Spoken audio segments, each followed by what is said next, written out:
Alright, so since this is the first video of 2017, I wanted to sit down and pretty much just appreciate things. First off, I got to 2.2k subscribers, so thank you guys. We're on the road to 5k. It's going to be my goal for whenever in this year, you know, and if I reach that before the end of the year, then we'll raise the bar up higher and go to 10k, and then we'll go from there, you know. That's just how I set things for myself, you know. Once I reach a milestone, I give myself another milestone and continue working for that. But anyways, you know, when I talk about JoJo, most people that have only seen the anime, you know, they get to Stardust Crusaders and they either really like it or they don't. But for the most part, most of the people that I know, you know, like Stardust Crusaders, although I know a lot of people that don't like it. But some of the people that say they don't like Stardust Crusaders kind of say that they don't like it for really weird reasons. And that's what I wanted to make this video on today, is because, you know, some of the reasons that people say they don't like Stardust Crusaders for, I guess, are kind of dumb in my opinion. And, you know, they're just things that kind of happen in later JoJo parts. So it's weird that you say you don't like it in Stardust Crusaders, but you like it in the part after when they do the exact same thing. So anyways, you know, I just wanted to talk about Stardust Crusaders today, get some appreciation in for it, and pretty much just, you know, discuss this, I guess. So one of the biggest things that I see people complain about in Stardust Crusaders is that they don't like the villain of the week aspect to it. Now, I'm going to say this right now, okay? And I've tweeted this several times, so if you guys follow me on Twitter, which you guys should, at Kujo, the link will be in the description below. But I've tweeted this a couple times, and people say they don't like the villain of the week format. Now, the problem with saying you don't like the villain of the week format for Stardust Crusaders is that every other part after Stardust Crusaders has a villain of the week, you know, theme to it. So in Stardust Crusaders, it's villain of the week as they, you know, journey to Dio. It's, you know, the Stardust Crusaders overcoming their obstacles on their way to Egypt. And Morio in part 4. And in part 8, because in part 8 they don't do too much traveling, I guess. Everything stays within Morio, same as part 4. So in part 4 and in part 8, we have kind of, well, more in part 4, I'll say for now, we have the villain of the week, you know, stand user of the week or whatever, showing up in Morio and doing something. Whether they're, you know, going to become friendly or not after is up to them. But for the most part, there's always a villain of the week thing with a little bit of plot sprinkled in between, because that's how it always has been for all the JoJo parts. Part 5 literally happens within like the span of like a week real time, as in real time to the manga. So they're, you know, doing this, I guess, delivery of Trish to Diavolo or whatever in Italy. And from them, you know, going all around Italy and shit, it's about a week of time, or I think it's like 7 to 10 days is the time that everything happens. So them fighting a bunch of stand users back to back while they're on their, you know, movement over to deliver Trish to Diavolo, I guess, makes more sense, and it fits more in that part because it's more of just, you know, like a boss rush kind of thing where a bunch of people are going after them, trying to kill them and trying to take Trish for themselves, for, you know, whether it's their own motives of helping Diavolo because they're loyal to him or they want to overthrow him themselves. So we have these characters that, you know, do this, and there's the villain of the week part of part 5. Then in part 6, it's also villain of the week inside the prison, while Jolene is figuring out how she can, you know, get out of prison, help Jotaro, you know, save her father or whatever, and figure out the mystery behind a white snake stand, taking people's stand discs, and finally finding out that it's Pucci, and her, you know, wanting to go and fight Pucci and get rid of him. You know, all of this happens in a stand of the week format. And in part 7 is also stand of the week format, except it's a little more spaced out since, you know, part 7 is a bit longer. It's the longest JoJo part. And part 7 is more of the actual race, you know, the Steel Ball Run race, and the journey of Johnny and Gyro across the country as they both grow in character from beginning to end. And, you know, they have this villain of the week aspect with plot sprinkled in between where they'll be traveling on their horses, and then there's, boom, somebody that pops up, and they fight this villain, and then, you know, they win, and they continue on with the race. And then, you know, the next person shows up with like the next checkpoint or whatever other spot they're at, and boom, another villain, and it just becomes a villain of the week thing. So people who say they don't like Stardust Crusaders for villain of the week, you know, don't realize that villain of the week is literally all of JoJo. And then part 8, like I said, it's not as bad of a villain of the week thing. It's more, at least up till, you know, now, it's been Josuke fighting people to try and get closer to finding out his identity. And now that he knows his identity, he knows what he wants to do, he's gonna go do stuff. And, you know, that's pretty much how that works. But again, people say they don't like the villain of the week aspect, but it's literally in every other part after part 3. Once they introduce stands, there's always a stand battle of the week. There's always like a stand user that shows up here and there. Now, whether or not they take their sweet ass time showing off that battle or not, or it's something that's, you know, quick and fast paced, like in part 5, fights are usually fast paced, which is why when this gets animated, it'll look great. And I'm gonna make a video talking about the part 5 anime on this Friday for JoJo Fridays.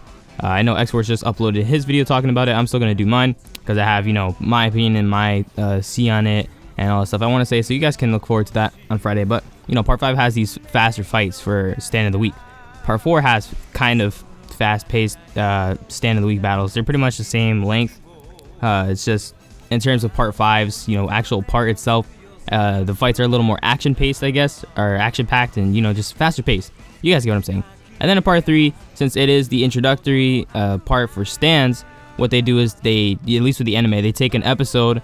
Usually they make these fights 2 parts later on. So some of the first fights happen really fast, like Ebony Devil, Yellow Temperance, Dark Blue Moon, Strength, things like that are like 1 episode. But later on, stands, you know, have 2 episodes like Death 13. So the first episode of Death 13, they explain the Death 13 ability, and, you know, we see it in action, then we see a couple things happen. And then the part 2 of the episode, the next episode, is where we have the conclusion to the fight and all of that. And then they move on to the next, you know, the next point. And then they have the next stand villain user person thing of the week. And I don't know about you guys, but since it was the introductory part for stands within the JoJo's Bizarre Adventure series, I thought that part 3 handled it perfectly fine, having an episode explaining the power, and then having the next episode, you know, showcase it and how the Stardust Crusaders were going to combat against it. Because it was just a really good way for them to actually, you know, introduce stands, show them off, explain how, you know, they work, the different things that the different types of stands can do, and how our main characters can use their stance to their advantage in these situations. So I really appreciate that. I don't know about you guys, but that's just like a me thing. But I think it's, you know, well done. I think it's good.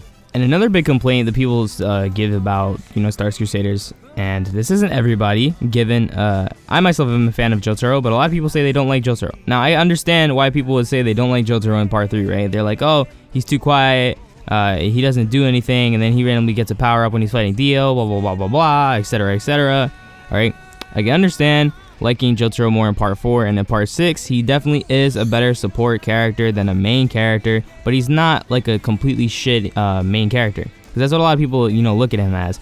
This entire time, the Jotaro's, you know, going to go fight Dio is all for his mother. People say he doesn't have emotion. People say he doesn't care. People say he doesn't care about Jolene. That's a dumb bullshit excuse, because clearly if you read the manga, you would know that he tried to keep Jolene away from stand users by separating himself from her, because stand users are attracted to other stand users, and he didn't want anything bad happening to his daughter. And she understands that later on in the part. And she learns that, and she grows to, you know, love Jotaro again, and she's able to reconcile with her father. And then they're okay after that. So people that say that Jotaro's a bad dad, all right, you shut up, you know, shut up. You just did not read. It's right there. Read the pages. Read the manga, all right? But people that say that, you know, he's bad in part 3 or whatever because he doesn't care, he doesn't show any emotion. Just because the guy's quiet doesn't mean he doesn't show emotion, right? Giorno shows emotion. Giorno's also quiet, but when Narantia dies, you can clearly see Giorno is upset as shit, and he, you know, puts down Narantia's body or whatever, and he puts it on the floor, and he puts all the flowers around him, and he says that he's going to take him home when he's done with all of this. So it means he, you know, Giorno cares about Narantia, alright? Just because he's a quiet guy does not mean he doesn't care about his friends. Same thing with Jotaro. Just because Jotaro is quiet does not mean that he does not care, alright? The whole journey of him going to Dio is for him to save his mother. I don't get why people say, you know, he doesn't care about anything, alright? It's dumb. He's literally doing this whole thing just to save his mom. Going through all this hassle, fighting all these people all the way up to this point, literally losing 3 of his friends in the process. And one of them being, you know, one of his first few friends, because he doesn't talk to a lot of people, being Kakuin, and, you know, and he was irritated about Kakuin dying. When Dio, you know, tells Jotaro that he kills Kakuin, or that he killed Kakuin, and then he kills Joseph, you know, Jotaro is extremely pissed. He's hurt, alright? He's trying his hardest to, you know, keep cool in the fight, so he doesn't, you know, get overwhelmed by the fight, and he doesn't, you know, just get bodied by Dio, because it's a smart, you know, thing to do. Keep your emotions out of the way until after, and then you can grieve and you can do all that, or else you're just going to get clouded and you're not going to be able to fight properly. So, you know, salute to Jotaro for doing that. When people say he doesn't show emotion or anything like that, or people say, you know, he's a bad main character because he's quiet, it's a dumb reason, right? It's a dumb excuse. I can understand why you don't like him as much, but even if you don't like him, that's not a reason for you to hate the whole part, because we have an entire, you know, big cast being Avdol, Polnareff, Joseph, Kakuin, and Iggy on the side. we have these other 5 characters that are supporting Jotaro, and they're all pretty much, you know, bros together, and they all hang out and shit. And they're all really friendly with each other, and you know, they have this strong bond that just gets stronger as the parts go on. You can all tell that they, you know, all really love each other, right? They're homies. And saying that you hate the part just because you don't like Jotaro is kind of, you know, a bad excuse, because we have all these other characters that are still there, and all these other characters that also do things. And I can understand why some people get upset that some of the other characters don't get as much screen time, being Polnareff and Jotaro having the most screen time, and you know, Abdul and Kakui not getting as much. Iggy doesn't really do much, but he does lead them to Dio's mansion, which is the most important thing that he did for anybody, and he kept Polnareff alive in his fight with Vanilla Ice. And then there's old Joseph, who's, you know, pretty much always there as the comedy relief out of the group. Him and Polnareff are pretty much the comedy relief. But yeah, we have those characters that are there, and I can understand, you know, wanting these characters to have more screen time. And I always make the joke of Polnareff being the main character because of this, because he just gets so much screen time, and he does so many things in the part, and he beats so many people, and he advances the plot so much just by himself, because he also has his own motives for fighting Dio, you know, being his sister getting killed and shit because of Dio, and it being his fault. So that's just, you know, that's just that. I guess, you know, I don't see why people would complain. I really don't, because we have other characters that keep the part going. It's the same thing in part 5. People complain about Giorno being quiet or Giorno being bad, but we have the entire rest of the crew that's, you know, good. We have Mista, we have Bruno, we have Narancia, Fugo, Abacho. Given Abacho is quiet, and Fugo is also quiet, and then we have Trish. So that's, you know, 6 other characters that aren't Giorno. And, you know, one of them leaves, 2 of them die, and that's pretty much it. But these other characters are here, and while they're here and they're, you know, being shown on screen, and they have their own fights and all these other things, they all showcase how much they care about each other. Most of the fights are team fights, and just all their interactions. It's the same thing with part 3. All the interactions between the main crew just make you really feel like they're all, you know, really good friends. That's why we also make the joke of part 5 being the better version of part 3, because you can tell that they have very similar things of being, you know, get from point A to point B, beat all the people up to there, and then when you get to point B, there's this big resolve where you know, finally do everything, and then after that, everybody's, you know, peaceful and happy or whatever. We continue on with their lives, and things move on. So part 3 and part 5 are very similar in that aspect. Part 5 fans that hate on part 3, I don't get it, because like I just said, they're very similar. I just pointed out, you know, some similarities between the two, but people just rip on part 3 for no reason. I don't understand when it became cool to do this. I also don't understand when it became cool to rip on pretty much any part except part 2. We always make fun of part 2 because part 2 sucks. Don't take that seriously, because somebody's going to take that too seriously, and they're going to take everything I say out of context, and it's going to get really bad. But in all seriousness, I just think that part 3 is, you know, underappreciated, just in my opinion. I think a lot of people hate it for the wrong reasons, and I can see why some people would dislike it, but it's definitely not bad by any means. I don't think any JoJo part is bad. When I do say that I don't like part 2, that's just in, you know, correlation to the rest of the JoJo parts. I've said this several times, but I always end up finding myself repeating this whenever I talk about these things, because people will probably always ask me. So I like every JoJo part, all for their own thing. Part 3 is, you know, really good. I enjoy it a lot. It's very fun to watch. It's very fun to sit down and, you know, go through the journey with these characters. And the villain of the week aspect of it is just something that carries out through the rest of the series. And it works the best in part 3 because, you know, as they're going through their journey, there's these obstacles and these bumps that pop up, and you know, that's the villain of the week, and our characters always find a way to push through and go over that obstacle to reach their final goal. So it's really cool to see that. But anyways, if you guys enjoy the video, go ahead and leave a like, subscribe if you're new, comment down below what you guys think about part 3, and you know, stay tuned for JoJo Fridays continuing this Friday with my part 5 anime video. I will see you guys next time. Peace. Stand up, stand up, stand up,